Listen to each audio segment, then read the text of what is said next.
Degen Fantasy in the building. We had to wrap up another day, another night, another week of sports betting in the sports betting world, and I'm here joined by Double Down Dan, the betting guru, the Messiah, Dan. So we left last stream talking about how Bovada was ripping you a new ass, and They got me. They got you right because you beat a book down too much. And they start giving you shit. What has happened since that has happened? So I was going to tell you, keep the music rolling. It's a celebratory moment. I feel like shit. Was in the hospital this morning at like 2, 3 o'clock in the morning. I'm a fucking mess right now. I barely goddamn slept. But the best news that came out of yesterday, came out of this morning, is the fact that Bovada got your boy back on Bovada. And Daddy emptied that account so quick they didn't even know what to do with themselves. Head's still spinning. Got all the fucking money out of that motherfucker. I will never look at Bovada again the same way. You guys have tested my patience and hurt me in a deep, dark place. I will no longer be giving you guys any money. Again, feeling like shit, but God damn it, we got the money out. We did what we came to do. They're like, this is not why we tried to get you your money back. We didn't do it for just so you can just take it all out. Yeah, they were upset, I'm sure, but you know what? We freed the cash, baby. Hashtag free the goddamn cash. Free the funds, okay? Free those fucking funds. Okay, boys. So today we got a slew of picks. I want to get these in with you guys really quick before the game starts because it's 6:37 here on the East Coast, and I just finished locking in one of my last ones because, I'm hit like either I'm on a heater or like I'm hitting occasionally, and this is the first time ever in my betting career that I'm not even gonna lie to you guys that like I've been in a little bit of a slump on my own with like. So you start hitting crazy and you're like, oh my God, okay, so I'm just going to keep doing the same thing I'm doing. Obviously, the same thing you're doing is obviously not going to keep hitting. And so I'm like, okay, reel back, play some singles. And I'm like, all right, a couple singles here, a couple $40 here, it'd be nice. And I'm like, miss. Yeah. Like, wait a minute, what's going on here? And you start to like feel the ebbs and flows of the real life regression as you do well. And that's mostly in anything. Like you can be hot and as an actual athlete in a game and like, dude, fuck 5 weeks in a row. I got fucking 6 goals this game, that game, I'm fucking killing it. And then you slowly start feeling the regression. But this is the most confident I've been in a night since I've been on a heater. It's probably been like a couple days here that like I either laid off a little bit on the betting to reset a little bit or placed a straight leg here and there and kind of just didn't even really give a fuck about it. But little new way we're going to display these bets. We got new graphics to show you guys the bets that we're taking for the NBA. Then I got some hockey shots for you guys tonight. Below our picks to win in the NBA tonight in 3/7/24. That is the date. And we got 1, 2, 3, 4, 5, 6 games. Dan, looking at this slate, we got Timberwolves, Pacers, Nets, Pistons, Heat, Mavericks, Raptors, Suns, Spurs, Kings, Celtics, Nuggets. What game jumps off the screen at you? Right off the bat, I really like that Heat Mavericks. I like the way you went there. I think you could probably get a good number on the Mavericks if you throw them into a parlay or whatever the fuck. And always like the Celtics, but questionable matchup for them. Jokic does like to take it to them every once in a while, but usually the Celtics get up for these regular season games. The Nuggets, they're pros, so they're coming in to win the championship. They don't give a fuck about the regular season. Kings over Spurs, I think that's a veritable lock. I mean, I feel like if you pair that with a nice little Mavericks, good to go. Thing that fucking my young Padawan is learning is that this shit is difficult. It's hard to stay fucking 100% all the time. He's been on what only one could call like the heater of all heaters. God, the kid's been hot. The kid's been on fire. You're going to go through this. This is regression. It's part of the fucking game. Sometimes you're going to lock in the right spots and they're going to lose. Especially with the NBA, you don't know who's tanking one day, who's trying to get, position, jockeying for position in the playoffs and shit. Coming down the pipe with the NBA shit. But yeah, I'd probably stay away from most of the slate tonight because it does look a little dicey. Love the Mavericks, love the Kings. That's probably where I would go with the money tonight. What do you think about Nets Pistons? So I think that the Nets should win that game. My only fucking thing is like we've been seeing a lot of these teams, a lot of these shitty teams playing at a fucking level that they haven't been playing at for most of the season. I don't know what the fuck is going on, but like the Pistons and the Hornets, kind of Spurs. It's have been weird. They're surprised. winning They're around winning. tank time. They're winning games. Yeah, I don't understand it. Like I think you would want to lose all these games if you're in a good position to be in the lottery. I mean, I know this year's draft isn't great, but yeah, it is weird. Honestly, game of the night though. Let's watch that Timberwolves Pacers game. I feel like you're on the right side when it comes to that, but man, Celtics Nuggets, we got a good slate tonight. Heat Mavericks is another good, solid fucking game. NBA is coming down to it, buddy. I'm liking. I feel like the intensity is definitely kicked up on these games a little bit, so that's been nice from like a viewer standpoint. Yep. But yeah, no, solid picks as always. I'm like I said, I usually try to stick away from the NBA because it's so dicey. Gets real dicey, get in the weeds pretty quick with it.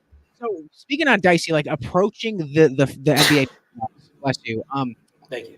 Playoffs. So have betting in a 7-game series when you have the same team back to back, like is there certain things that like with one team you'd ride the whole series, especially with the matchup? Hey, listen, like how do you go about that? There is a surefire bet in the NBA in the playoffs when here's what you're going to do. If this happens in an NBA series, you are going to take your bankroll and unload the mortgage payment on this team. So here's how it works.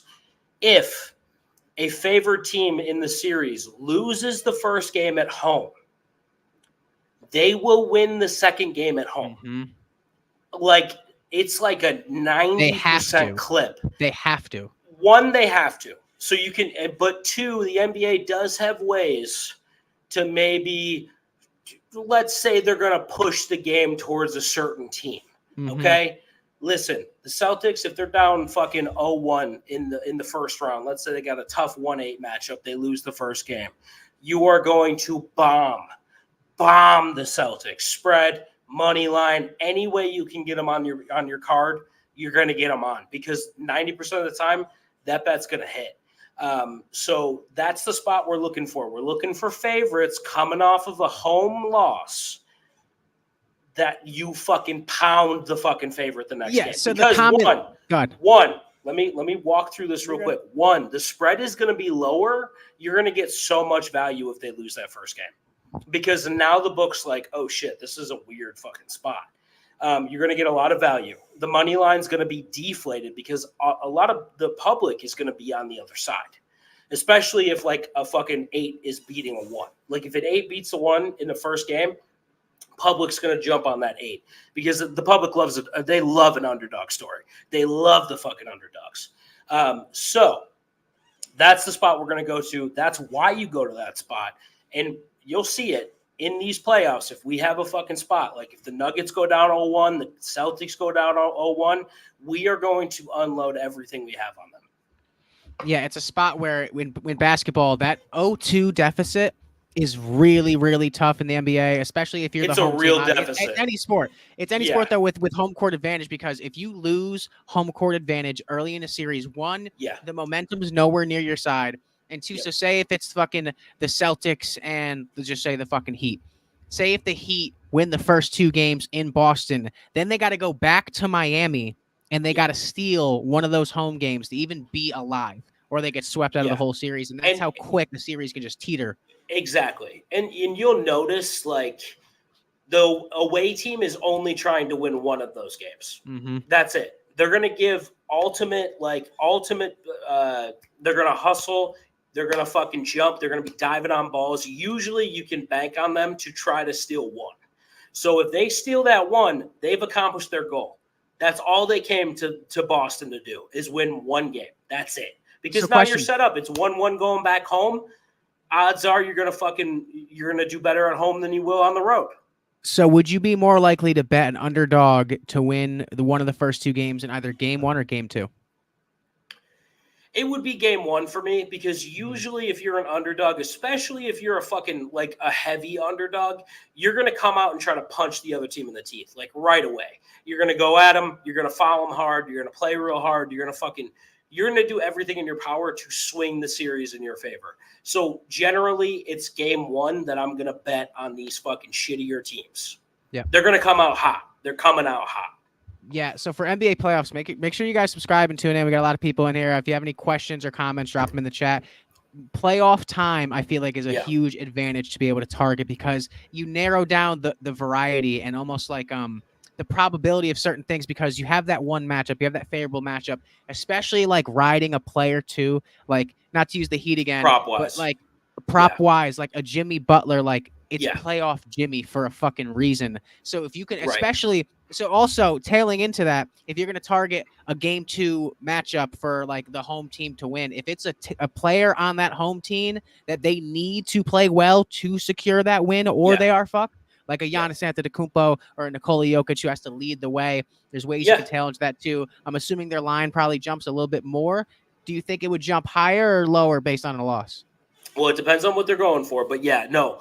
If you're targeting like a Giannis, they're going to inflate that number in the second game. If Giannis goes down 0-1, odds are he's coming out and the refs are going to blow every fucking whistle his way.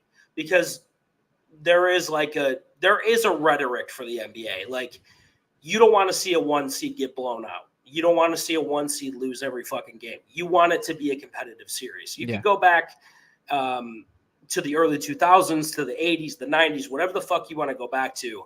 The NBA will keep the fucking favorite in the game, especially if it's a big market. They'll also keep the storyline of the game too. The bad boy Pistons, the fucking the Heat when they go on their run. It's so at the same time, these are like sports and we love watching them. They're also entertainment industries that we're betting on. So you can kind of tailor your way into that. And the best way to look at playoff, like NBA playoffs, is like all the fucking bullshit from the regular season, people not wanting to play, that's out the window. So now you can rely on the guys that you can rely on because they're not taking games off. Like nobody's resting in the fucking playoffs. It's not happening. Kawhi will play every fucking game. Paul George will play every fucking game. Like all the big dogs are playing every fucking game.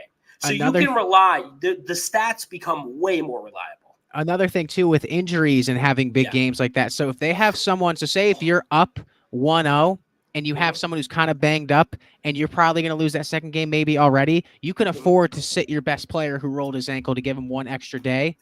You could. So those matchups where a player is sitting out because, you know, their team kind of could afford it and they want to save his energy and his healthiness for a game 3, a game 4, a game 5 and further. And they will. There. They will. You can target those role players that like a Klay Thompson or like a Chris Middleton or a Damian Lillard that like when they need to step up and carry their team on their back, that's something they can do. So guys, and again, that's a great strategy to win fucking money.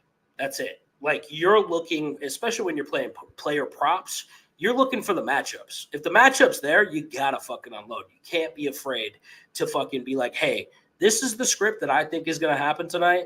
I trust my gut. I'm going for it. And also in the playoffs, like when you have a matchup, like who was the dude that was just on Rogan, the really good sports bettor, the old guy?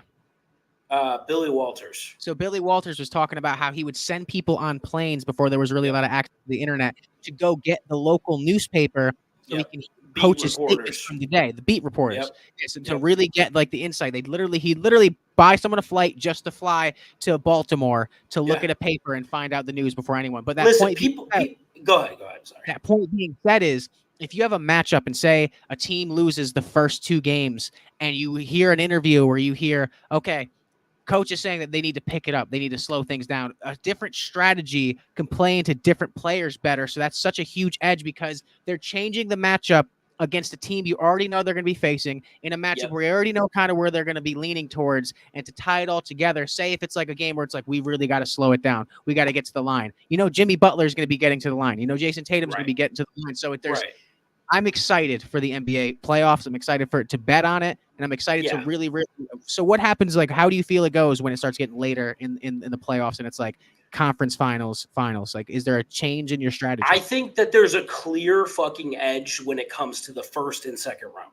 Usually it's a better team against a shittier team, and you're going to find that edge there. When it gets towards the later rounds, you're getting the same team like matched up pretty equal in power. They have their own stars. Like if it's Milwaukee and Boston, you could kind of count on that series to be a little bit tighter with the scoring because the defense is going to ratchet the fuck up. Mm-hmm. So like when it comes to playoff basketball, first and second rounds, you're targeting sides, spread.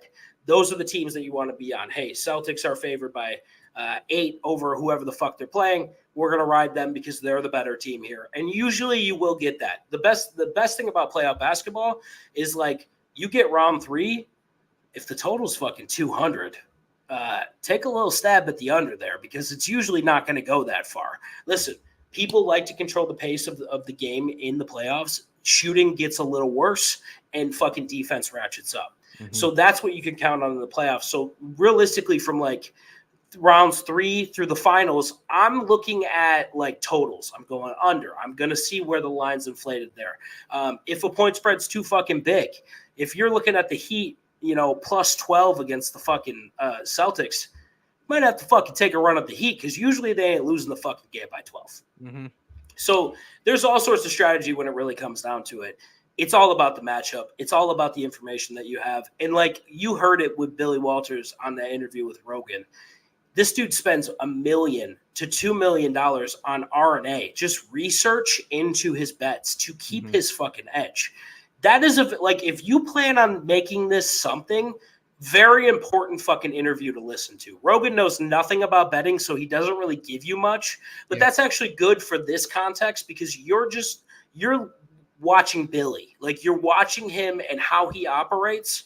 And this guy has a wealth of knowledge about how to keep your edge. And it's one thing that I said to you, like not only did you find an edge in hockey, you keep trying to fine tune it. And that's what he said. Yeah. Eventually that edge that you have in whatever sport you're in, you're going to lose it because the books get smarter and smarter by the fucking day. Mm-hmm. So if you're not fucking always striving to fucking fine tune that edge, you're going to fucking get lost. You're going to lose the rest of your money and you're going to get fucked. So like, that's what it takes to stay in this fucking game. But if you stay in this game and you're making $20 million a year off of sports bets, it's nothing to spend $1 million just fucking getting the information. Because you're just sharpening everything when you're investing that much. It's like LeBron. He spends what fucking $2 million a year on his body. On his body. He's 39 years old. That means he's. And that's why he's almost a billionaire. That's why he's almost literally a fucking billionaire, by the way.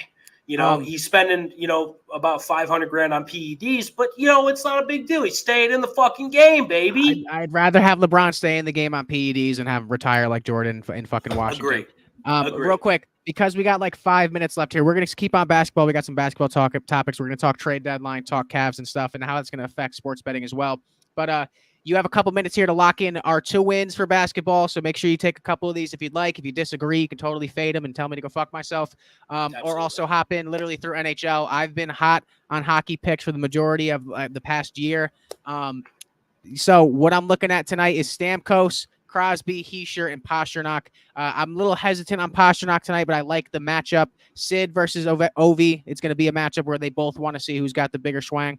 And then you got Stamkos and Hischier. Hischier's been on a heater. He's on a fucking heater, baby. Burner. He's sitting on the stove, ass out, cheeks out. Dude, he's got butter on every goddamn burner, just fucking waiting for steaks, baby. He's my waiting point for exactly. Steaks. So listen, if you guys don't know anything about hockey, feel free to try it out tonight. These are free picks that we give away all the time, and I've been doing fantastically on TikTok, doing NBA to wins and other things. And then also we're going to start rearing in more towards NBA props. If you guys have anything you're tailing tonight or anything you have locked in tonight that you want to throw in the comment section that we can discuss or break down, more than welcome to. Hockey, anything else, NBA, please do so. But use these picks. You got a couple minutes to lock them in if you can. I think maybe some of these games are a little bit later, but I'm going to use this NBA topic to segue into, before we get into a topic later, which is going to be which decade has the best legends, meaning like looking into the 2000s or the 2010s where it's been like Crosby and LeBron and Jeter and Brady, like the top 4 major sports, compare all the faces of the leagues to each other. I want to talk about the NBA and the NHL trade deadline. Up on the screen, we got DeJounte Murray in Atlanta, and we got Jake Gensel in Pittsburgh, who's been talked about highly. He's getting moved, absolutely 1,000%. His contract, he doesn't want to negotiate. He wants to move. But looking at the trade deadline, have you have any experience betting advantage-wise through a trade that you think is like, wow, that's a perfect fit for this guy? First couple games or when he gets going, I'm going to really tail him. Yeah, absolutely. I think if you get I would say Casey Middlestat going to Colorado, and he's probably going to be on a third line, maybe something like that. I think that I would look at him and how his stats are going to go. So, I mean, the ice is good. Just the fucking offensive zone is going to open up so much because he's not going to be asked to do that much. Honestly, if he's on the third or fourth line, this fucking dude is going to clean up in fucking Colorado. I'm just saying that right now. I think he's got all the talent in the world, but Buffalo is where dreams and hopes go to die. So I feel like moving him out, getting him on a really good fucking team where he's not going to be relied on fucking for anything, really. Take the pressure off, let the fucking young kid play. I think that was an excellent pickup for Colorado. I wanted to keep Middlestat. I thought he had a lot of fucking potential to be something great. And now Buffalo got another defenseman. I don't know what the fuck the point of it is. We basically should just try out all defensemen and just, hopefully that works for us. And I don't know what the fuck the Sabres are doing, man. I don't know what the fuck is going on. The funny thing about that is before our last stream, we ended off talking about how we would fix the Sabres with some trades. And they were like, fuck what they said. We're just going to go ahead. Yeah, we're going to go the other way. And I didn't expect them to fucking listen to us, but I also didn't expect them to sell again at the trade deadline. Listen, you have a 500 team. They're 29-4, I think, or some shit like that. They have, I think with a couple trades, Buffalo could fucking be a good fucking solid team, but they're just refusing to do it. I don't know if it's because they just don't want to spend the money on it or whatever the fuck.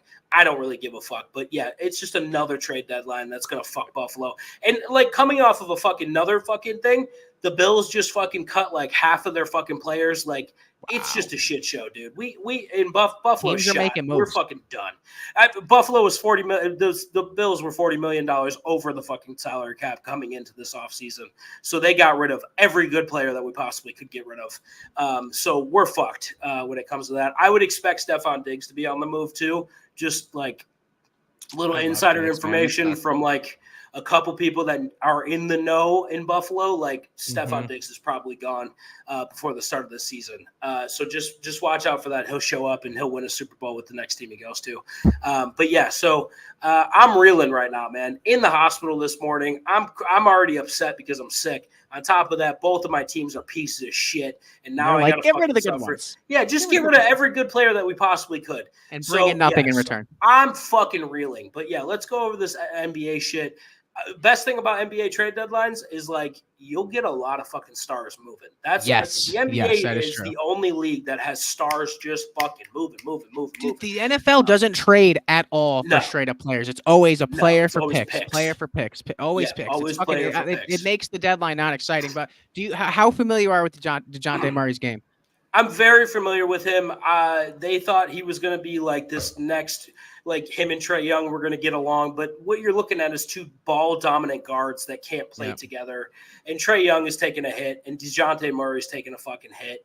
I don't know where his fucking trade value is right now, but they have to separate these two fucking guys because they can't play together.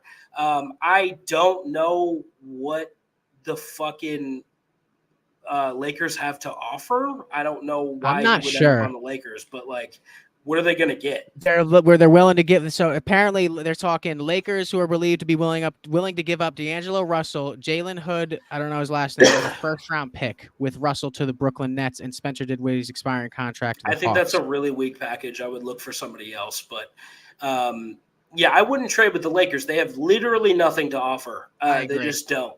I mean, where would you want to see DeJounte? I'd want to see DeJounte in a fucking throw him in Oklahoma City. Oklahoma City has so many picks. They have so much young talent. Imagine SGA walks off the court and then DeJounte Murray comes on right afterwards. That's what I'm saying. Backup point guard off the bench. Let fucking DeJounte Murray be the sixth man of the goddamn year in Oklahoma City. But listen, if you are going to stockpile picks like Oklahoma City has, there's no reason not to fucking start spending them. They have a team that can compete and can contend this year. You got to fucking go for it. You have to go for it. I don't think you could have gave a better answer for DeJounte because you. that's a perfect pick. I didn't know Kyle Kuzma was talked about being on the move. Poor guy's been like off the face of the earth in Washington. No one gives a fuck about him, and this whole team's terrible. I do like him on the Mavericks, though. Just saying, That's I really like that because he's okay with assuming a role. Like he is okay coming off the bench and just shooting. Like that's great. If you need a little influx of scoring, which I think the Mavericks desperately fucking need, I think this is a good fucking trade for them. Yeah, so I was talking shit about it kind of because, like, obviously you go to Washington and it's kind of like a team that you're not going to win with. But the one thing I will say that was dope for Kuzma was that he was able to go and develop his game and also like kind of like feel like, hey, listen, I can be the lead role. And also like my role is they want me to go out there and produce because you don't really expect much else. So being able to be in that position and not like it's hard for younger kids to come in and play. Like he was with Lonzo and a bunch of younger kids, and then LeBron comes to LA and the whole dynamic changes. So to be able to be young and to go somewhere where you can just develop with no one in front of you, with no pressure, like there's no pressure in Washington to try to win a championship this year. So I feel like Kyle Kuzma is a better player now than obviously where he was in LA. And obviously that comes with age already, but he was in a role to be able to step out and do well. With the Mavs, I feel like it's a nice piece. It's not the best piece that I think. No, I mean, not so the they got, best. But hey, in the modern NBA, you need wings with size. You need wings that have length. Like you need wings that you can actually mold into a defender. I don't know if Kyle Kuzma will ever get there defensively, but you need long wings. Like even just like having the ability to throw these people at like a LeBron, at a Jason Tatum, give them a little size, something to think about. Like Kuzma's a great pickup for the Mavericks, and I think he would be relatively cheap, to be honest with you. Yep. I don't think the Wizards are going to ask you for much. Throw him a pick, and they'll fucking get rid of him. Do you think there's an advantage on if Kuzma goes to Dallas that you can kind of target him for a certain statistic? I think so. I think you can. If he sticks in the corner, I'd be very curious to see what his 3-point percentage is this year. Mm-hmm. But in Dallas, he's going to stand in the corner and wait for the ball. That's all he's going to do. So I would kind of target like 3-point attempts. Because that's a betting stock you can do on Prize Picks, you can do on a bunch of different books. And players like when you're a shooter and you know your role, like there's not much else you can do other than like your line will grow. But that's a thing I want to target after a trade early on. That's a great analysis of how his game can, one, fit their offense, and two, cater to something that he does fairly well. So I think that's not if not Dallas, where would you want to see him? And then move to the next player. To be honest with you, I'm going to sound like, well, I won't say Oklahoma City because I'd love to see anybody at Oklahoma City, but put him in Sacramento. I feel like Sacramento just needs like a little bit more of a presence on that second line, on that fucking bench line that comes out. I'm talking like it's hockey now. You've turned me into a fucking a goddamn Canadian. Welcome, bud. But I like Kuzma coming off the bench for a contender. I think he would be great on any contender. Maybe Milwaukee. I think he'd be great in Milwaukee too. Milwaukee doesn't need anybody else. I wouldn't. No, I don't think they do. But I wouldn't like because I'm competitive. If I'm the NBA, like I'm not letting the Lakers get DeJounte Murray. I'm just not doing it. Like if I have the picks to steal him away, I'm gonna fucking unload it. That's what the Suns did all offseason. They're just like, I'll take them all. Suns were like, hey, give me Beal, give me everyone. I'll take them all. We'll keep Booker too. Somehow have the salary cap for everybody. Oh, they're way over. And they're not going to win this year either because Kevin Durant's a bitch. But like, okay, so fucking, I'd like to see fucking Kuzma in those two places. I think fucking Dallas is a great fucking spot for him. Like, they're looking at moving. They'd move Wiggins, PJ Washington, or Jeremy Grant. These are the names that they could possibly grab. Yep. So they're looking for Wiggins. I think that's a mistake. I think he had one good year in Golden State, and that was it. I think PJ Washington's kind of played out too. But I would stick away from this. This one, I'm a Knicks fan, so this makes me very happy. I love this shit for the Knicks. I think like you're looking at a team that like if we get healthy, the NBA's fucked. Like they're fucked. This team fucking competes at a high level. They have scorers all over the goddamn floor now. We have Bogdanovich. We just got him. We're deep as fuck.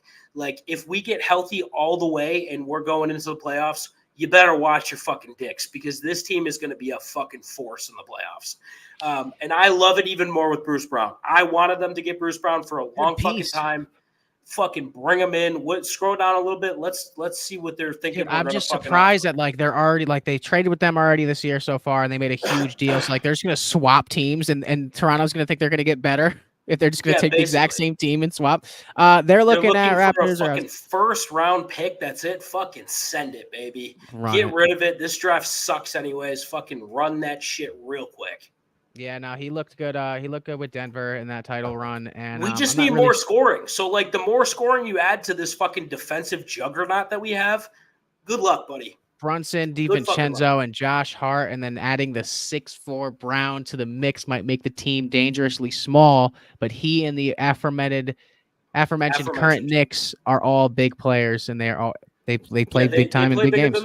They are, yeah. And we've just been getting better and better. I hate to see Quentin Grimes go, but if he does have to go, fucking yeah, I don't think they would give us Knicks decide to go after more of a high volume scorer like DeJounte Murray as opposed to Brown. Quentin Grimes to Atlanta would make plenty in return.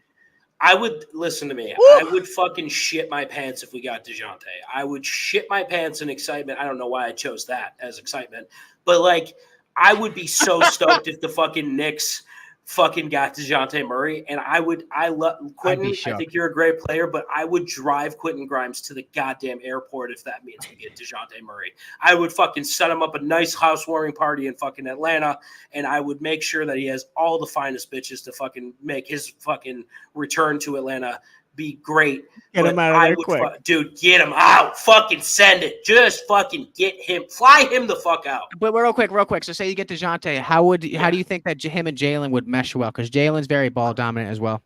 He's very ball dominant. But the thing about Jalen is he won't shoot if he doesn't need to. Mm-hmm. He won't. Trae Young will never do that. Trae Young will never not shoot. Trae Young's a clout player. Yeah, that's all he is. I like the cerebral game. What's his fucking name? Remind me again. I'm sick. Fucking DeJounte Murray? Brunson. Sorry. I love Brunson's game. He's got an old man YMCA game. Like I feel like he's slow, but he's like got the fast twitch still. Yep. I think if you put DeJounte Murray on the Knicks, he's going to we have a better coach than Atlanta. And on top of it, Tibbs is going to fucking make him play. Like, he's going to make him fucking play. He's going to play defense. He's going to do everything. But I love that pickup for the Knicks if we can do it. I love it. It's a great move. They would be, as a Heat fan, I'd be scared of, I'd definitely be scared of New York. Okay, so wait, Wiggins was not on the fucking Mavericks. I'm stupid. Yeah, he's still in Golden State. Sorry, I'm not sure where that trade was. Where they were talking about before. They were talking about the targets that Dallas was going after. If not going after so they go after Wiggins. Wiggins is a bigger name, but like I don't know, like he was a high pick. Doesn't really panned out as like a great player. He's done his role and played pretty well. You know, he's 6'7". He's shooting 38% this year, over the past 4 years. While his outside shot has slumped to just 31.1% this season, playing alongside Doncic and Kyrie Irving should create more open looks for the 28-year-old. Blah blah blah. If Dallas has players sent back as Tim Hardaway Jr., Grant Williams, Max Kleber, and or Seth Curry for a family reunion. Seth goes to the Warriors. Seth. Yeah, so like I'd rather see Seth Curry going to the Warriors rather than Andrew. Like Andrew Wiggins is not going to move the needle for me. No, I don't. Hold on here. DeRozan to the Sixers. I was watching the Bulls game the other day. Yeah. And I'm watching DeMar, and I'm like, I kind of forget that he's still playing. I don't know how old he is. But, you know, you're watching DeMar early 30s, I think, by the way. Early 30s, probably like 32 or so. 33, 32, something like that. When they first got DeRozan and they got all those pieces and Lonzo was playing, like, the Bulls were hot. They were fucking moving, and it looked like a good spot for DeMar and a good spot for the team. And, like, I kind of felt like they were at the same rate as the Heat. Like, they were just... They got that white boy, too, that's good from fucking LA. What's his name? Fucking Alex Caruso. Yeah, Caruso was like fucking. He was having his Jeremy Lin moment. He was having his Jeremy Lin. Yeah, he was. So, Caruso plays great defense, though. I would take Caruso too. By the way, he works his ass off. There's certain players that actually come out and work. But talking about that in the fashion of DeRozan's in Chicago, and like they're really banged up. Who knows if Lonzo's ever going to be able to pick up a fucking basketball again because he's like glass. And I love Lonzo, that sucks. But whatever the case may be, DeMar to Philly is kind of going to give them what they lost when they chose Tobias Harris over Jimmy Butler. And obviously, Yeah. we've talked about that. Like, what a fucking terrible decision. You What a got that clip of mistake. Jimmy. What a Jimmy's like, mistake. Tobias Harris over me. It And he gives wasn't you a wrong. little. No, he's 100% right, and I'm very glad it happened as a 100%. Heat fan. Yep. But that would give you kind of like they don't play the same style of game exactly, but it's pretty damn close. I think Jimmy's a little bit more like, I'm gonna take over the fucking game and I'm gonna be the reason why we win. Where DeRozan kind of like game though. Yeah, similar game. But DeRozan, he's so quiet and so calm that he'll kind of just like come in and be like, yeah, I'll try to do it, but if I don't do it, man, I tried. Jimmy's like, it's gonna happen. Yeah, right. DeMar I feel like he is the perfect fit beside Maxey and Embiid. And if you think Embiid's coming back, I don't think he is. This is a great move for the Sixers. Scroll down, let's see what they would be offering. But I think if you put DeRozan and fucking Maxey on the same team, I feel like that's a fucking 34. Great, that's a great fucking lineup right there. And if you can't get Embiid back, like at least you can get them playing a little bit. But this is a great trade for them. I don't see what they would offer, but like, what the fuck? What do they have to offer? He'd also serve as a recruiting tool to land. I don't know why they would want Kyle Lowry. They have Kyle Lowry. They just got him from Charlotte. So he got traded to Charlotte from the Heat, and then he just signed. They cut him, and then he signed with Philly. It's okay. Worked out pretty decently. It doesn't say who they're going to give up in return. I don't know what they have, whether it's a pick and I wouldn't give them up for a pick. It's DeMar DeRozan. I mean, weird spot. Where would you want to see DeMar? The only thing is, like, I would want to see him in Miami. I think Miami. I think the Heat would be like my prime number one target for him because I think he offers you something that, like, I love Tyler Hero, but I think he offers you such a change of pace at the shooting guard position that like. I feel like him and Jimmy on the same fucking team and the same court would be a goddamn nightmare. I just feel like it would be a fucking nightmare, dude. They both need rings now. And I love DeRozan's fucking game. I love that fucking game. Like, he's hard-nosed. He gets to the basket when he needs to. But, like, the forgotten art of, like, the deep two, that motherfucker's cash money at a deep two, dude. Like, give me that mid-range jumper all day. I'm a big fan of Carmelo Anthony. I love that fucking mid-range game, and I think he has it. Put him on a fucking Heat team, the Heat jump to the top of the list in the East for me. You think so? I like, as a Heat fan, I like that spot. Whether you move Tyler or you keep him, for whatever the case may be, I don't think he'd have to give up anything insane for DeRozan. You'd have to give up pieces. And if there's someone that can get it done, it'd be Pat Riley. I feel like the Heat would really benefit from like a really nice point guard, and they brought in Rozier, and Rozier got hurt. I don't love the fit. It's all right. It's way better than Kyle Lowry. That was a great trade, getting Kyle Lowry the fuck out of here. They wanted to come and be butt buddies with Jimmy Butler, and like, I love Jimmy, but like, dude, even he was like, listen, this dude's not even shooting the ball. So thick booty Judy, Kyle Lowry. We shipped him out, and now he's in Philly, so he can DeMar can go play with Kyle, or if Miami wants to pull something off. I don't know what we're looking like on cap space over in Miami, but I just don't know. I don't think they give a fuck, to be honest with you. I think Miami's all about winning. That's it. Jeremy Grant's like, get me the fuck out of here, please. Please, somebody. I love that fit for the fucking Warriors. Me too. I don't think I'd want to see him on any other team. I think that's a perfect fit for them. Get rid of Wiggins, trade him out for fucking Jeremy Grant. Yeah, Grant's averaging over 20 a game. Dude, he's shooting 40.3% from deep. Wiggins for fucking Grant straight up. Like, I think you could actually accomplish that. I think that Portland would take in all the salary they can to get it off the books. So, like, I think that's a perfect fucking trade. Trade him straight up. If you have to throw in a second round, throw in a second round. I'd throw in Chris Paul. He's got an expiring deal. You can't get rid of Chris Paul. But he's got an expiring. So like, they were talking about it here, and that's the first thing I noticed when I was looking at it, is because he's got an expiring contract. So I think it wouldn't be a bad move, and they'd probably take him, a young vet, to coach, players that they just brought in. I forget the kid they just drafted. What's his fucking name? Scoot Henderson. It'd be a good piece to like just coach it, and fucking Chris Paul can end his career. It would be a name too. I mean, Chris Paul does have a fucking name. And I would be interested to see, like, Scoot learned from a fucking like one of the best point guards ever to play the fucking I game. agree. I love Chris Paul, dude. Gafford to Oklahoma I just want City. to see him win a championship, by the way. Mhm. Okay, Daniel Gafford. I am not as high on Gafford as a lot Me of too. people are. I think he's got a good game. I think Oklahoma City does need some size. Yep. And I'm just saying, like, broad-shouldered dudes, like, you can't rely on Chet Holmgren to fucking be your center. He's still young. He's Um, learning, and it's a He's big role also for him. just thin, and like Yeah. any big center is going to move him out of the fucking paint, like Mhm. relentlessly. You saw it with Wembanyama.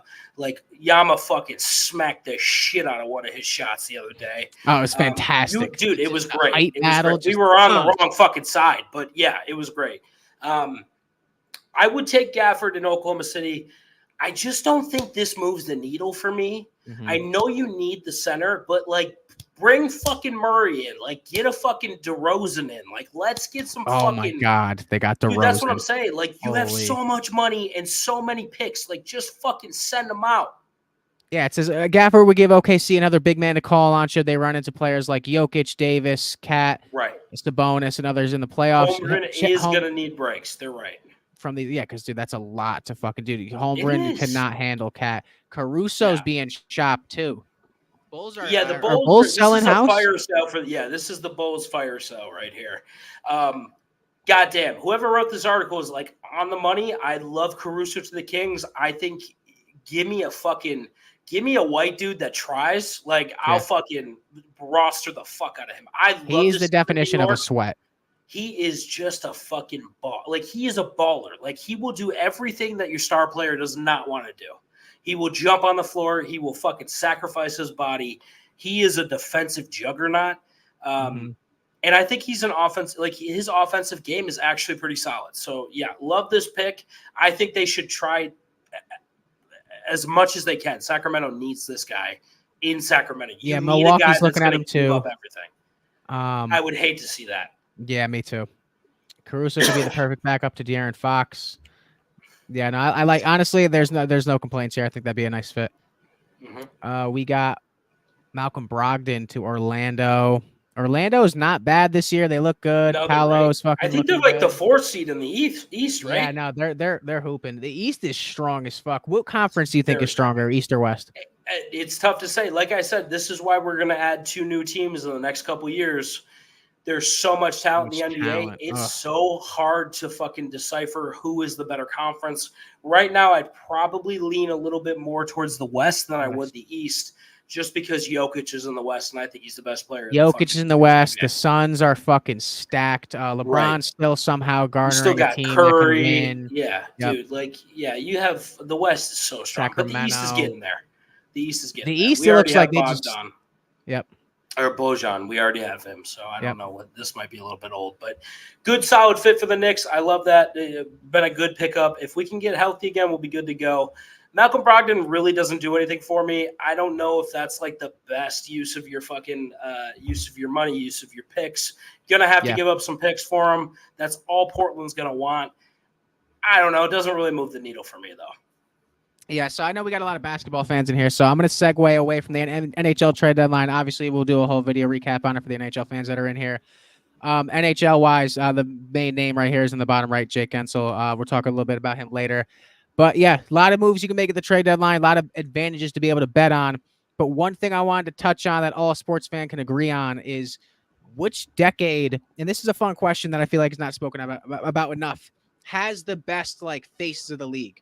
So when you're looking at, this is something that I thought of and I was thinking about a lot over the last week or so, and I brought it to your attention. So when you look at the 90s, the 2000s, the 2010s, and from a betting standpoint, obviously there's great players that affect great teams. And there's trajectories for championships and playoff runs and all shit you can tail on. But speaking into that, kind of feeling like a little bit of an ESPN topic, when you look at, say, the 2010s, I brought it up as an example, when you look at the face of the NHL, NBA, MLB, and NFL, Tom Brady, right? Tom Brady would be the face of the NFL in the 2010s, correct? Yeah, agreed. Yeah. Okay, and then you got Sidney Crosby, face of the NHL in the 2010s. Was his prime. No, he had some injury problems. Was his prime. Yep. The NBA 2010 was LeBron's peak, in my opinion, personally, and that includes tailing into Miami, the transition to the Cavs, where I think he was probably the best IQ-wise. That decade, he was the best player. on Earth. And Yeah. he's still one of the top in the same way that Hands down. Crosby's kind of fallen off. Best It's like best player in the NBA in the 2010s. Hands down. MLB. So I'm not as well versed in baseball. Jeter was very 90s he came in the league. So 2000s. So I would put him in 2000s. Would be Jeter. Like 09. So who do you think would be like Mike Trout? 2010s. I guess I don't know. I'm so bad with the MLB, but yeah, we'll give it to Mike Trout. Let's say that, or like we don't have Stanton or some shit like that. Yeah, and we don't have to add in WWE obviously because I don't consider it a sport. But just honestly, just thinking about it, when you think of faces, stuff like John Cena is probably the best wrestler that ever came out of the WWE in the last 20 years. But like you have icons, and like you have this new era coming in. So, like, it's a tough comparison when you compare it to the 2020s and you're looking at Bedard and Wembanyama and McDavid and shit like that.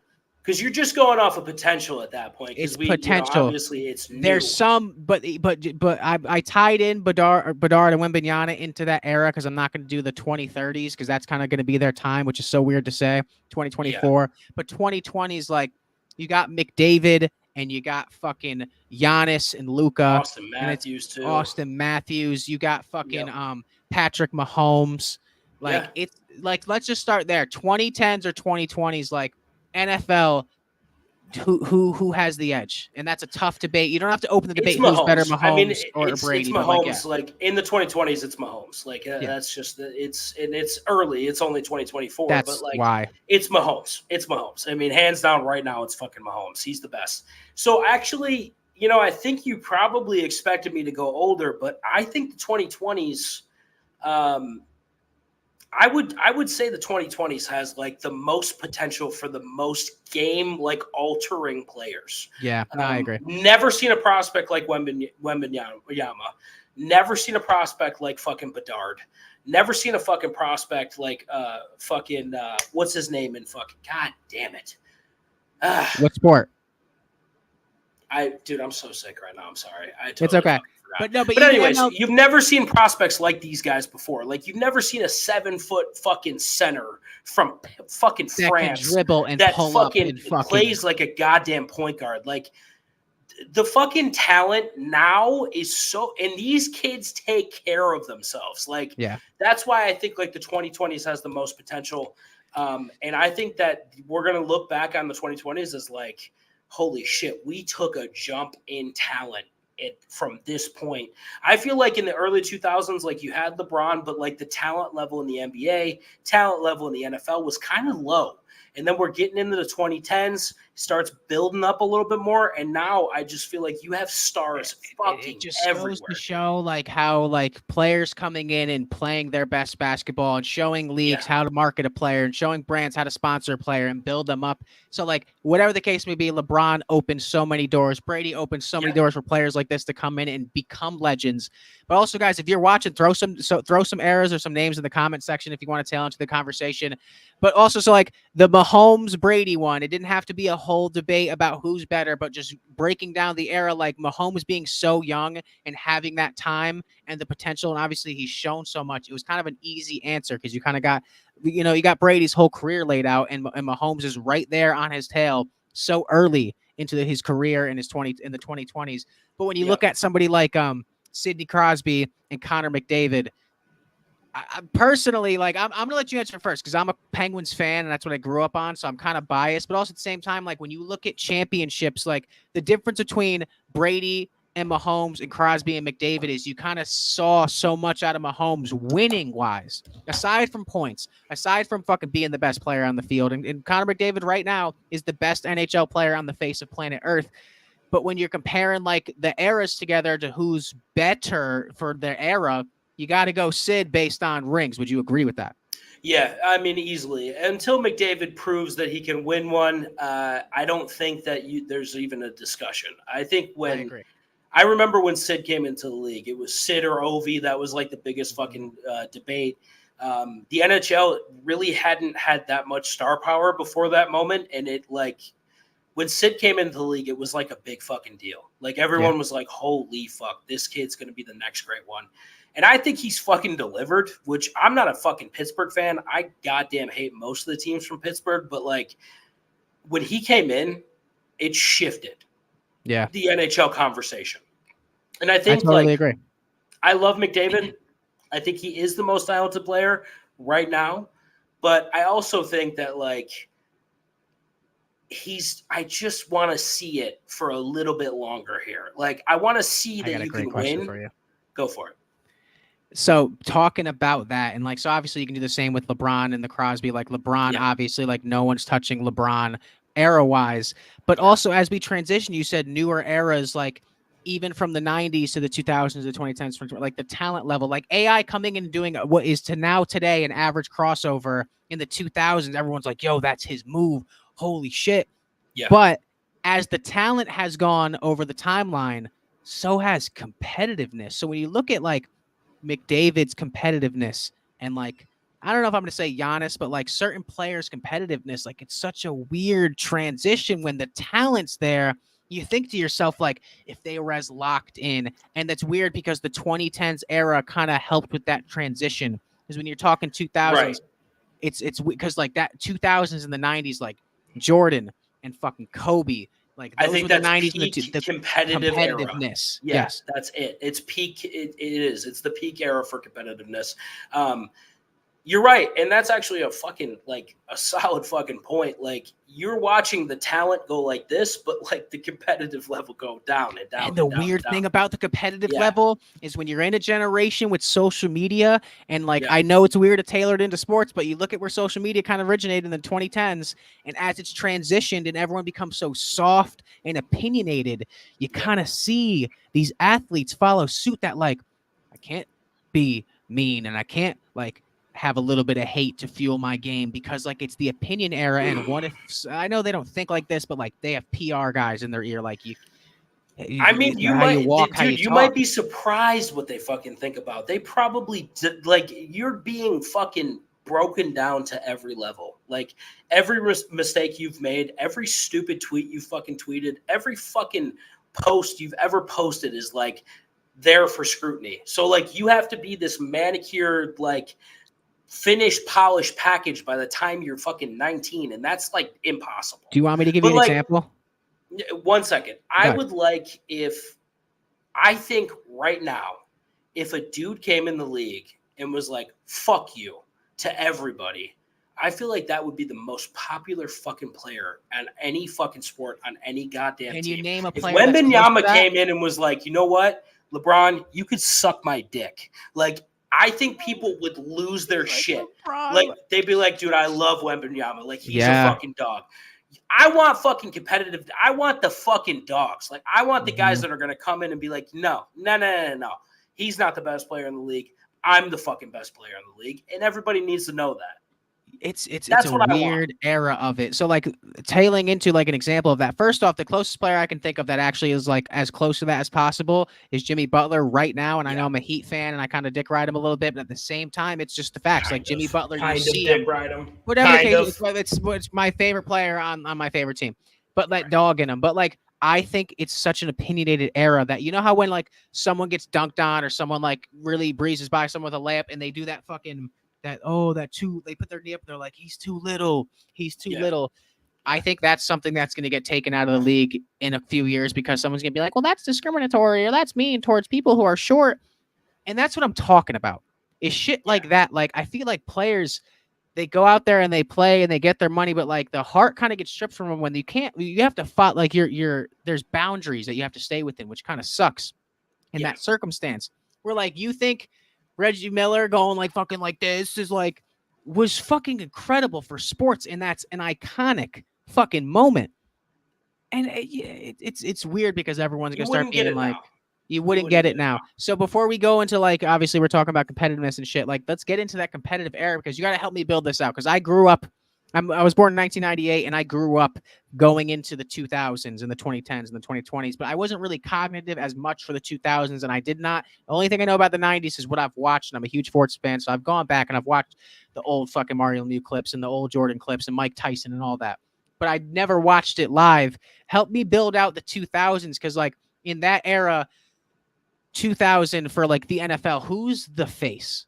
Was it still kind of Is there any player that kind of took 2 decades that was like the top of the top for 2 decades? You could argue that it was Tom Brady because That's what he I'm came saying. in and like won a Super Bowl almost right away, and then by 2008, like he was a juggernaut.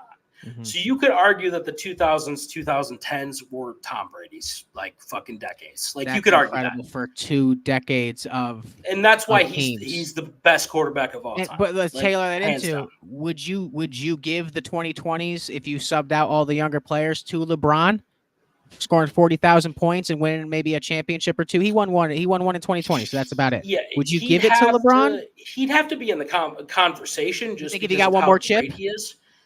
Yeah, maybe. I think the 2010s and like towards the end of the 2010s into the 2020s, you have to have Steph Curry be in the conversation because like 2015 on, he's a perennial contender. He's the most popular player in the fucking NBA. He is the guy that changed the fucking game. Like he's the reason why people shoot threes now. Like he is the only reason why people shoot as many threes as they do now. So like I think he's in the conversation when it comes to like late 2010s into the early 2020s. So maybe LeBron, but like I don't know. Yeah, it's a spot. So well, all right, so honestly, for sake of conversation and not having to rattle our brains for like, if you guys have any suggestions for like top player of the 2000s, throw them in the chat. But I'm thinking more like leaning towards, we'll go Tom Brady. 2000s for basketball, there's only one player. And what's that player? Fuck. I mean, the only thing is like, it'd probably be Kobe. Thank you. Because he was like at the precipice, like that was his peak, the mid to late 2000s was like his peak where he was rattling off championship after championship. So it'd probably be Kobe, but LeBron was there. And like the talent level, like in the NBA before LeBron got there and after is like such a noticeable difference. Like he changed the landscape of the NBA. He did, but it's just by coming in. Bryant, but like though. I would give it to fucking Kobe. It's got to be Kobe Bryant. Okay. NHL tough because that was like a dry spell for the league. There was lockouts. You'd have to go like probably a defenseman. It'd probably be Nicholas Lidstrom. Yeah, which is crazy. Or a goalie like Martin Brodeur. That's kind of that's Miller. How you Ryan like that shit like that. That's how you know it's a weird era. MLB that's Jeter's time. That's Jeter, A-Rod, shit like that. That's by the way, I want to throw in for 2020 Shohei Ohtani for baseball because we didn't touch. Oh yeah, you got it. Shohei, unbelievable pitcher, he's fucking clear everything. He's clear and above everybody else. So for baseball is Jeter. So tailing in from 2000s to 90s, you got Jordan. No discussion. Correct. No discussion. No discussion. You got. We were talking about it because we weren't really cognitive as much for the 90s. Myself, I wasn't even born. I was born in 98. You were born a little bit earlier. But NFL was a hard spot for us to pick. And we're like, Dan Marino, Joe Montana, like those kind of guys. A lot of names in the NFL. I don't think you could really tell it to one fucking guy. But I just feel like the game was much different. It was way different. The 90s are a little bit tougher because, I was, when you were born, I was 7. Like, it's just I wasn't really watching like I do now. For hockey, I will give the 80s to Wayne Gretzky. And if you guys know nothing about hockey and you all think it's just, it's Wayne Gretzky, and if you say anything otherwise, it's wrong. It was Mario Lemieux, cups, fucking scoring titles, 17 consecutive game win streak. Like that has not been beaten. The Oilers came close this year. Not been like they were like him and Yager on the same. It was by far and alone like it was Mario Lemieux's era. He was dominant. Baseball, Barry Bonds. I'm thinking that's like even more towards like 99, early 2000s. Yeah. That's more Barry Bonds, but like I don't know. Fuck the Major League Baseball sucks dick. I don't even want to talk about it. I think that's fucking good enough. But when I really look at it, I just think the fucking talent level in the 2020s is going to surpass every other era before it. Okay, so with everything we talked about included, competitiveness, talent, championships, what's the best? 2020s don't get a fair shake, but that's what it is. It's probably 2000s for me. Think so? I'm going 2010s. Yeah. Okay, I see that. I see the 2010s too. I feel like that's a good call. But I would just because I was really coming into my own as a sports fan in the 2000s. As a viewer, you really loved it. Exactly. I fucking was consuming everything, and I probably have like a nostalgia for like. So I have that same nostalgic bias as well to 2010s, but so I'm gonna make it a little bit harder on you. I'm gonna name the players that we named, compared them to each other, just like how you did Brady and Mahomes. All right, so NBA, who was the bigger face of the league, Kobe or LeBron?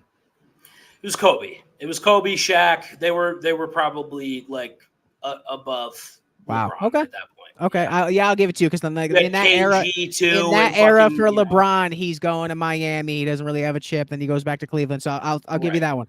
All right. I mean, we talked about the 2000s being light. It's Sid or fucking Marty Brodeur. Who you taking? Yeah, I'd probably take Sid. Right. Sid. Okay. NFL we talked about like Brady's being like the 2010s. Brady I feel or like whoever Brady in the 2000s was really fucking good too, though. Those Patriots teams, they won Brady like would you 4 take? championships. Which Brady you taking? Fuck. Probably 2010s Brady. I think at that point he's so secure in his game, and he can make any throw on the fucking field. And then MLB, even though you don't want to talk about it, Jeter or Mike Trout?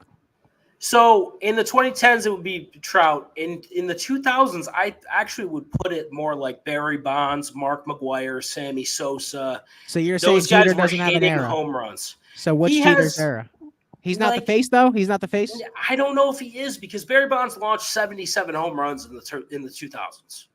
So, like, it's the steroid era is what it is in the MLB. Yeah.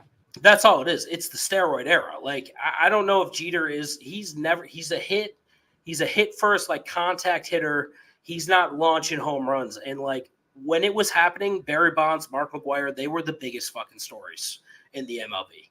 They were the face of the sport. Yeah. 22. All right. So I'm going to transition here as we wrap up.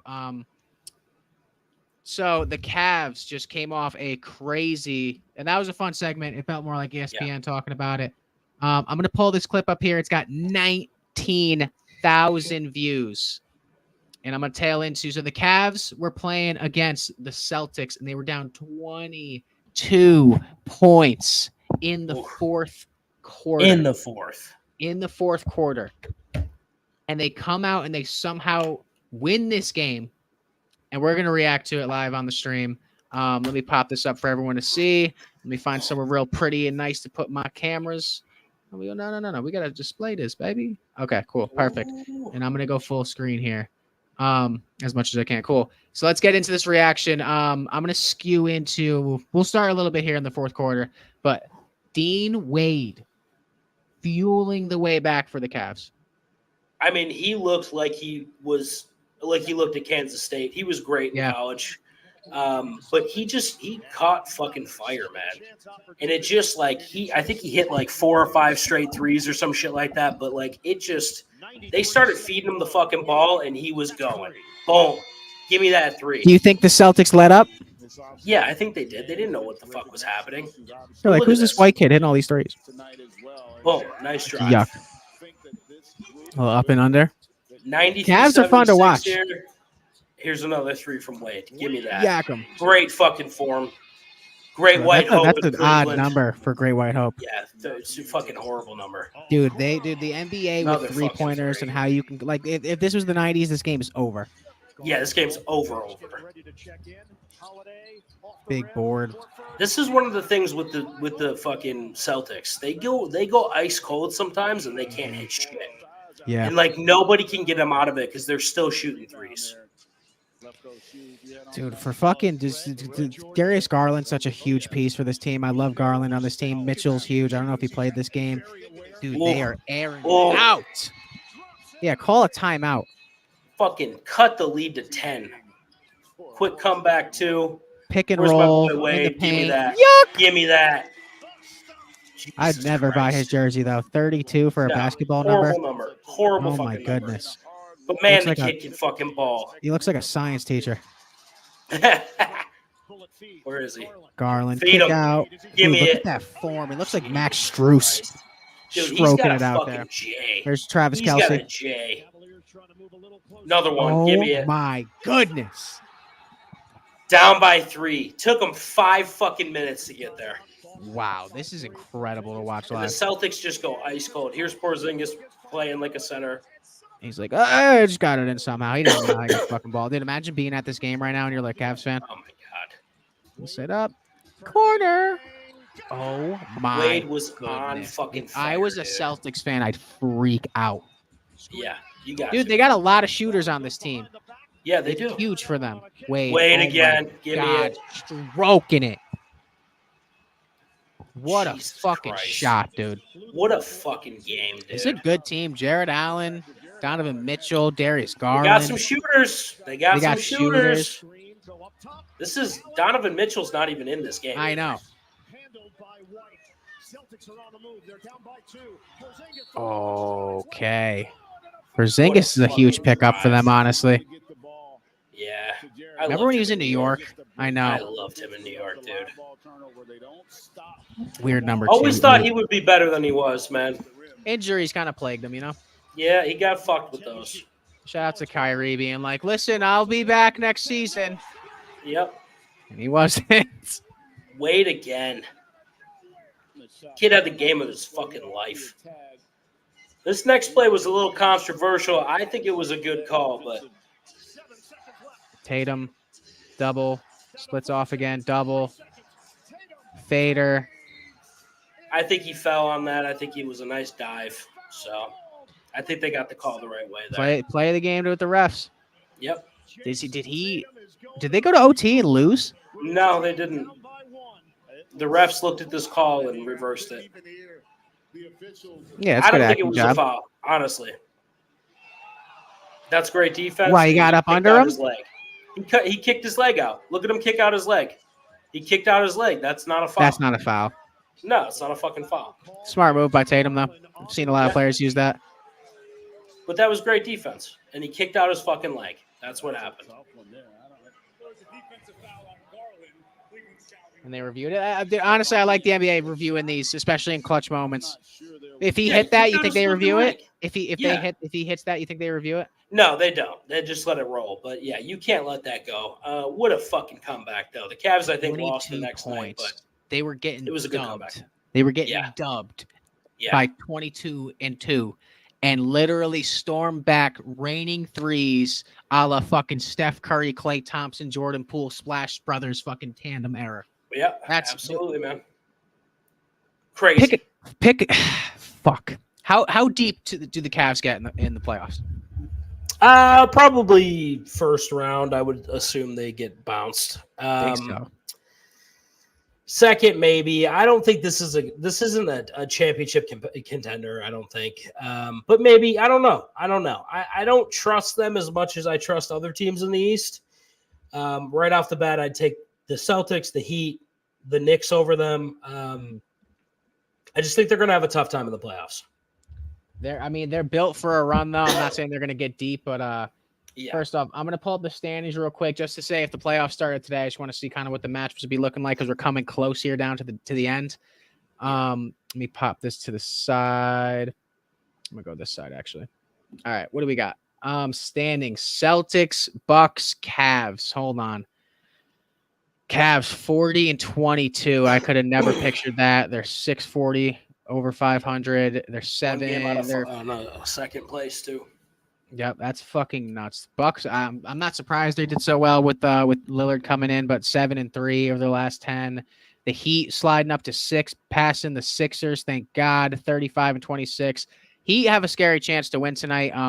Because they're trying to really it's March and they're pushing just like the Pens always do. And dude, poor Wizards and Pistons and everything. If I'm the Hornets, I'm sorry, whatever. It's another pick. Rattled off some fucking wins though. They've won 6 in their last 10. Look at the Wizards. They're on a 16-game losing skid.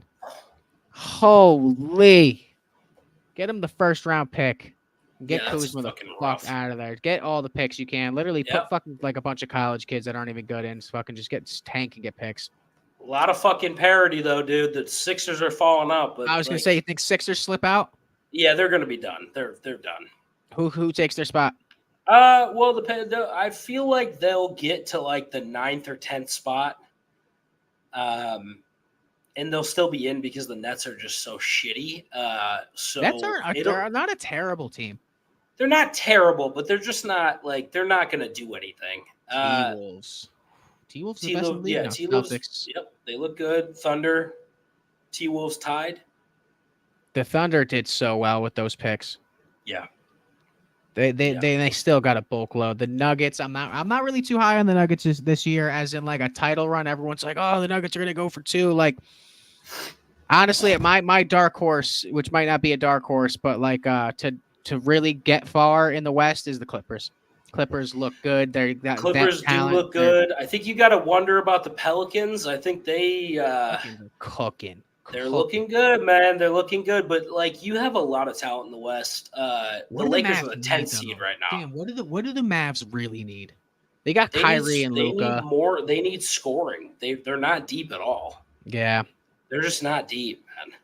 But like, look at that. Fucking, you got the Warriors in the 9th spot. You got the Mavs in the 8th. Like that's like the playing fucking shit for the playoffs here is going to be ridiculous, dude. I don't really. It's going to be the fucking I think Mavs, Warriors, Lakers, and Kings against each other. The playing makes the regular season even more insignificant than it already is.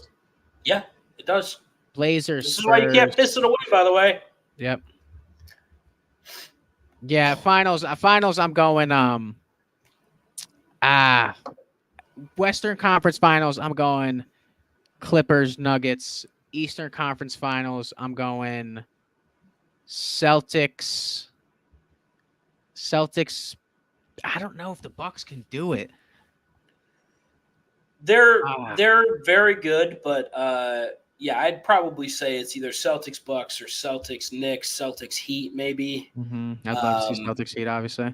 That would be. I don't see any of these other teams getting to the Eastern Conference Finals. Celtics are 9-1 in their last 10. Yeah, Celtics are good, man. Yeah, they're good. I want to see. So we gave out some bets earlier, and we're about an hour in, 47 minutes in, so when the game started. Checking in on the live games. Pop this up real quick. Fucking smacking. Timberwolves smacking. Let's go. Pistons taking out the Nets right now. But yeah, as we talked about, we really like the Heat tonight. Showing in the first quarter, but we'll see. 18-7, man. Dallas is just not in a good spot. Heat need the win, so they're gonna fucking take them out as much as they could.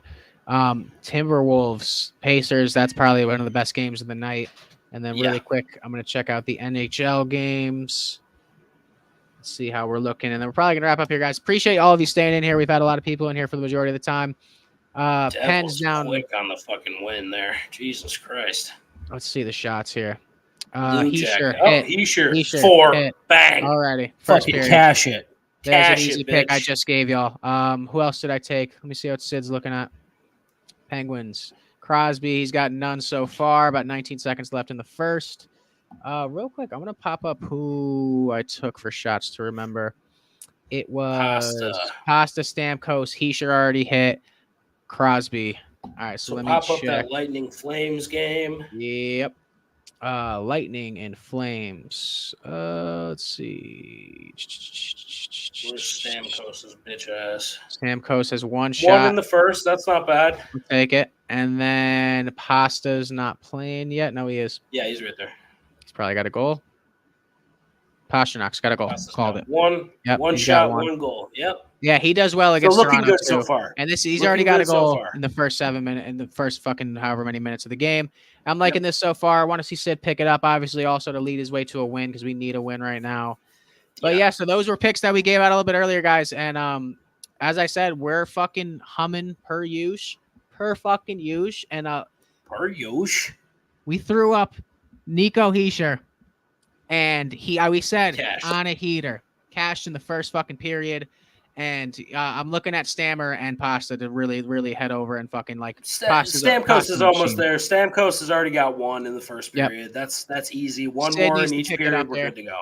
Yep. And but Sid could get hot, and he's shooting fucking 4 shots in a fucking period. You know what I mean? Yeah, dude, power play. Get the power play going here. Same thing with Pasta too. If you go 3-1, that's a fucking hell of a night, anyways. So fuck. Yeah. So and then looking at our 2 wins for basketball real quick. I like the Heat in general, but I took Mavs overall. I really don't care. I didn't bet on that game exactly. But I'm a Heat fan, so I'm not mad at it. But Spurs, Kings, Pistons, I knew it was going to be a tough matchup for the Nets, but I still take the Nets full game. We'll revisit this later. I threw this up on TikTok. So guys, please make sure you follow us on TikTok. I'm dropping free plays, created from the minds of both Dan and I every day. It's doing really well. Just hit 1,000 followers. We're going to be going live there soon, doing card breaks. And also real quick, while speaking on cards, Connor Bedard, I don't know if you guys know who that is. He's the number 1 overall pick in the draft this year. And if you're a sports card guy, it's a sports channel, so I'm going to touch on it real quick. Upper Deck, who does the hockey cards for the NHL, they just dropped $1 million bounty on one card.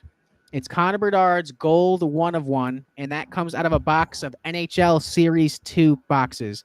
And the fucked up thing about this is, it's great, but those prices of boxes, because you want the Young Guns Bedard, they went from usually their average $130. They just jumped to $410, $500. People are paying for this box because whoever pulls the 1 of 1 Young Guns gold Bedard, it's $1 million on top of, you know how much that card's going to be worth, first off, right now, and then into the future. 1 of 1s for Wembanyama are already going for I don't know if his 1 of 1 Black Finite got pulled, but another 1 of 1 got pulled, and I think it already sold for $750,000. That's just going to go up if he goes down as one of the card market is crazy right now, dude. Nuts. And I'm going to a show Sunday doing my first table, so I'll be selling all my product. But yeah, we might be doing some card pulls over on Degen Fantasy on TikTok, so you guys can come in and rip some cards and get some good shit for your crib. And listen, subscribe, follow, whatever the case may be. I'm giving away a signed Brian Robinson Jr. rookie card. It's numbered out of 500. So if you guys want to get in on that, someone who subscribes or likes or follows will get that. And yeah, make sure you follow us on TikTok, on YouTube, subscribe. And we're doing this every Thursday, Monday, and then we always do either Saturday or Sunday, depending on which slate. And then we're also hitting at an insane clip with Mr. Young fucking Voodoo Master on NASCAR, Double Down Dan. Absolutely in the kitchen, butter in the pan, sizzling to a fucking steam. Yeah, we've been going at it. It's early in the NASCAR season. We're 3 races in. I've given you guys 7 picks, and we've missed on 1. Or 2. Sorry, insane. We're 5 and 2. So it's been insane. And a lot. Hey, we hit a nice plus 190 the other day too. Mm-hmm. We're fucking cooking. We got lots of butter on the goddamn stove right now. But yeah, stick to it. Hey, listen, if you haven't bet NASCAR, fucking just talk to your boy. I got some solid picks for you. I'm loaded up for the weekend already. I've been in the goddamn lab just getting fucking ready for this fucking weekend. Another good spot for us. I got a lot of fucking fire this weekend. Should be about 2-3 plays. Looking to finally get a nice sweep on the board. So just fucking stay tuned. We're going to be cashing tickets all fucking season. Yeah, guys, and if you're new here, what we kind of created this channel to be was I was a huge fantasy football guy, and I was like, damn, I've always wanted to do a channel. He's a huge sports betting guy, and he's like, let's make one and collab together and do it. So I kind of went into this. We tailed into the remaining fucking probably 6 weeks of the NFL season, into playoffs, and we're scorcher. We went on an immediate scorcher. Dude, on insane first stream we ever did. We went undefeated, absolutely nuts. We've been on a heater ever since. Number one thing though is that I learned from the ground up how to become a profitable sports bettor, and I've made over $3,000 in the last 4 months of doing this show and betting on it. And he kind of taught me the ropes, even though I'm a big sports guy, and I was able to come in with hockey shots and different ways to broaden both of our knowledge and mindset. So collaboratively, we do great. But we're going to be bringing on not more like a guest, but bringing on someone that we're good buddies with, that we act with, who isn't really into sports at all. And we are going to show you guys. At all. Does nothing about sports. We're going to show you guys. We're going to have someone live tailing with us the entire time. We're going to bring them in, teach them a little bit about sports, and then basically be like, here, we want you to put up $200, and we're going to grow his bankroll for him. Place the bets that we're giving out on stream, because we play everything we give out. We always list hits and misses, and we're going to document his trail from $200 to $1,000. Knows nothing about sports. The goal is to take 200 or 150, between 1 and 200, and turn that into 1,000 and fucking give this kid a nice vacation. That's the fucking goal here. He's looking to double up his money. He's got a little bit of scratch. He called me. He's ready to fucking go. We're going to take this guy this fucking not. He's an actor. He likes to act. He likes to play fucking pretend. He doesn't know sports. He doesn't bet on sports. We're gonna take this kid and fucking turn him into a goddamn better. We're gonna show you how to do it from the goddamn ground floor. So if you're new to this shit and you're tired of fucking people acting like you should know everything to do, we're going to fucking show you what it takes to be where we are, what it takes to make money, and we're going to do it live on fucking stream with you guys. We're going to fucking make this kid rich, just like we've been doing with Rocky, just like I've been doing for myself. We're going to make him money, and that's what we're here to do. And listen, so as we do this, it's something you can observe and watch as entertainment, and something that you can tail and kind of play along with us. If you have anybody in the chat, at all that wants to partake, I'm willing personally to put $20 in your account to also add on to your bankroll to start. I'm limiting that to 5 people. First 5 people that say, hey, I'm tailing with Scott, are going to get $20 sent to them via Cash App, Venmo, whatever the case may be. You can use it to get grocery money, or you can use it to actually put in a book and turn it into a lot of money. Use this as like a tool, because we don't have the script. We don't know what the fuck's going to happen in any sports league. But the philosophy of how to manage bankroll and finding the right spots is something that we teach on here, that we discuss on here, that we build upon between each other as well. So use that to like have a backseat and have a behind the scenes look at like not people that have the script for the leagues, but know how to sports bet in the correct fashion. So it's 1, not a gambling addiction. 2, it's not something where you're hemorrhaging money and losing it and throwing in a fucking paycheck every week. But 3, makes the fun of sports betting not scary, because this is something that we do for fun as sports fans. You can come in, look into it, and say, hey, I'm enjoying doing this. And now you can be like in a position like me where I threw in $150 to start, built my bankroll up to $1,000. I withdrew it and paid bills that I was behind on, and it felt fantastic, because it feels like when you do it smartly, like a side job. And then it is a side job. And then within 4 days from growing my $150 as a bankroll into $1,000 and withdrawing it, I had $55 left after that $1,000. Within 4 days, I had $1,000 again. I went on a fucking heater, and it doesn't always happen like that, but it's picking and choosing your spots and doing stuff that you know. And also, he's taken a downturn, but because of the strategy that we talk about, because of what he knows when to lay off, he knows when to fucking turn up the heat a little bit, but he also is mitigating his losses. That's the biggest thing. And that's the goal here. You want to deposit one time, and you want to live off of that deposit as long as you can. That's how I fucking do it. I deposit once, and I live off of it as long as I fucking can. And if you play your bets right, you have a spot where it's not like the casino where you're sitting there and you got to play the next hand. Yep. Maybe at the poker table you don't. You can sit out for one. I'm not sure how that works. But when you can wait for main thing that I really got good at was targeting dates, because the schedule releases at the beginning of the season. You can look at dates and be like, wow, I'm going to hold off tonight because I don't really like the matchups. Scale it back and observe. And then also you can watch games and be like, wow, I didn't think, like, you can be like, hey, if I was betting tonight, I'd place it on these, and then watch the games and have a sweat-free night and be like, wow, if I placed the bets, I probably would have been up $100. Or if I placed those bets, I could have been down $40.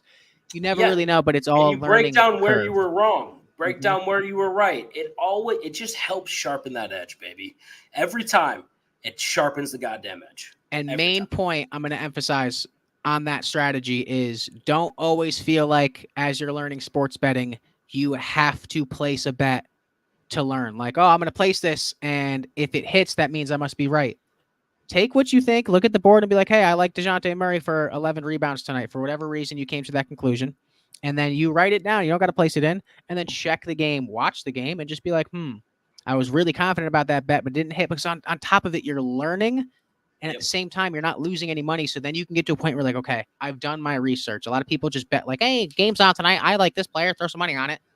It's not a frivolous thing. You know, if you guys just want to play it casually, you're more than welcome to. You don't have to do a YouTube channel. You don't have to fucking make TikToks. No. But if you want to do it well and be profitable, there's a nice channel called Degen Fantasy where we can spoon feed you some picks, explain why we like them or why we're not. And then also, if they don't hit, we'll be here the next day to be able to be like, hey, you guys fucking suck. And I'll be like, hey, okay. And then when we're on a fucking heater, and by the way, also, we've rarely had streams where we just got demolished. I can't remember one stream, Dan, where we got it happens, maybe though. Maybe one that we weren't over Sometimes 500 you at lose. least. Yeah, there was one time we were under 500. Sometimes you lose, sometimes you win. The only thing I can tell you is if you mitigate those losses, you're still in the game, baby. You're still in the game. That's all it is. Example, the last 4 days, I probably haven't been doing the best. Guess how much money I have in my account right now? I got like $937 in my account. And that's because I was at 1,000, maybe 100,000, 110. So like reeling it back, missing some here and there, but I'm not from 1,000 to 500 to 200. Right.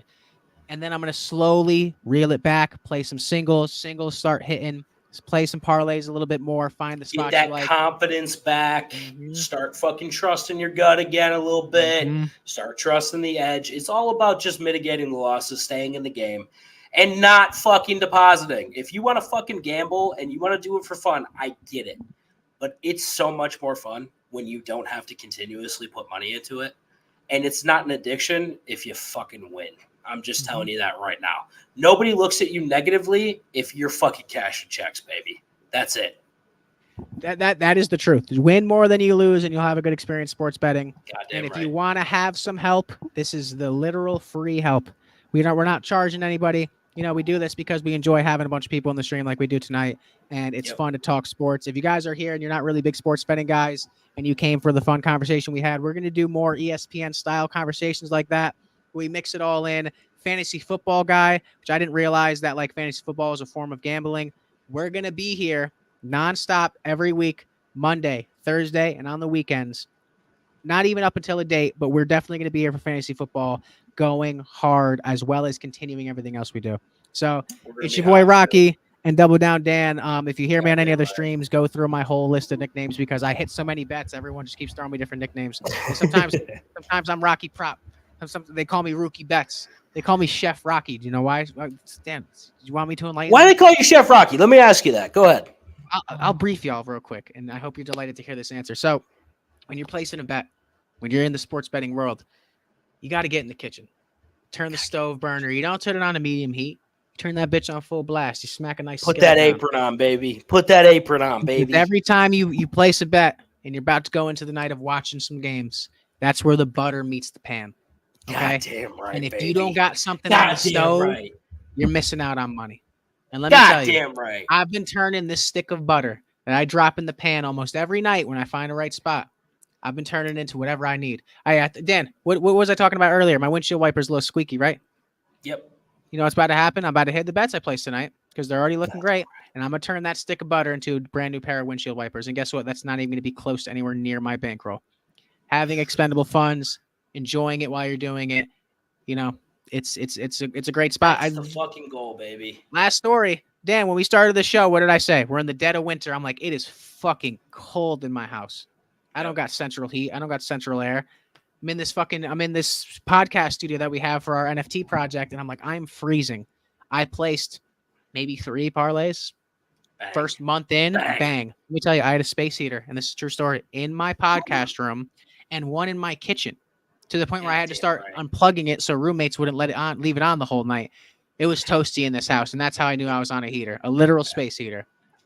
So it's your boy Rocky Prop, Chef Rocky, Rookie Bets, guys. Make sure you follow, like, comment, subscribe. Check us out on TikTok. We're killing it. We're going to do some live card polls on there as well. Double Down, Dan, you got any final thoughts before we let everyone run for this great stream we had tonight? Hey, we're coming up on a lot of fucking big sports nights. We're coming into March. We got college basketball. We got NASCAR always cooking. We got fucking NHL always cooking. I was in the hospital earlier today. I'm still on the stream giving out fucking picks, giving you the fucking sauce, baby. We're here. Salute. We're fucking good. We're hot as always. Fucking come in, tail, say hi once in a while, and collect your fucking cash at the end of the week, baby. That's how it goes here at Degen Fantasy. So thank you guys for tuning in. We had a lot of people in here tonight. Make sure you follow, like, subscribe, all that good shit. And we will be live, Dan. Which day, Saturday or Sunday, based on your slate of games? Let's call it Saturday. I want to go live right after fucking qualifying for the Cup Series. What time's that at? It should be around 6. We should be clear around 6. So like 6:30 plan for on Saturday.